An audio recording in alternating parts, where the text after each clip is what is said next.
தமிழ் மொழிக்கு உள்ள தனிச்சிறப்புகள். திராவிட மொழிகளில் தமிழ் மொழிக்கென்று தனி சிறப்புகள் பல உள்ளன.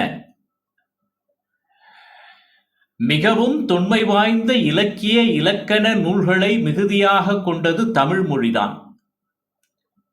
உலக மொழிகளுக்கெல்லாம் முதன்மையானதாகவும் ஒழிப்பதற்கு எளிமையானதாகவும் பல மொழிகளுக்கு தாயாகவும் ஒப்புயர்வற்ற பண்பாடு உள்ளதாகவும் இருப்பதால் தமிழ் மொழி சிறப்புடைய மொழியாக கருதப்படுகிறது. திராவிட மொழிகள் பலவற்றை ஆய்ந்து பார்க்கையில் திராவிட மொழிக்கு உரிய இலக்கண அமைப்புகள் பலவும் தமிழ் மொழியில் மட்டுமே காணப்படுகின்றன.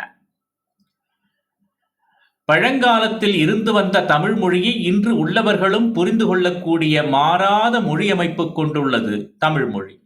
இந்த அமைப்பு வேறு மொழிகளில் இல்லை என்று சொல்லலாம். திராவிட மொழிகளில் தமிழ் மொழி ஒன்றே வட சொற்கள் மிகுதியாக கலவாது தனியாக இயங்கி வருகிறது. வடமொழி சொற்கள் கலந்தாலும் இன்றளவும் உரு சிதையாமல் தமிழ் மொழி தனித்தன்மையோடு இன்றளவும் இருந்து வருகிறது.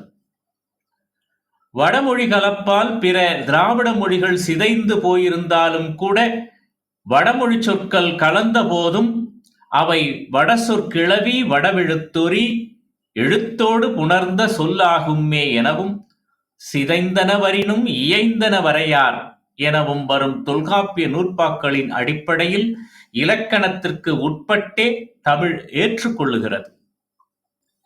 பிற்காலத்து நன்னூல் செய்த பவணந்தி முனிவரும் வடமொழி கலப்பிற்கு ஒரு தெளிவான இலக்கணம் எழுத வேண்டி தற்சமம் தற்பவம் என குறிப்பிட்டு தமிழ் மொழியின் மரபை தெளிவாக்கியிருக்கிறார். பழங்கன்னடம், மலையாளம், துளு ஆகிய மொழிகளில் காணப்படும் சொற்களுக்கும் தமிழில் உள்ள சொற்களுக்கும் நெருங்கிய ஒற்றுமை உண்டு. பழம் திராவிட மொழியின் வடிவங்களுக்கும் வேர்ச்சொற்களுக்கும் தமிழ் மொழியின் துணையையே நாம் நாட வேண்டியுள்ளது.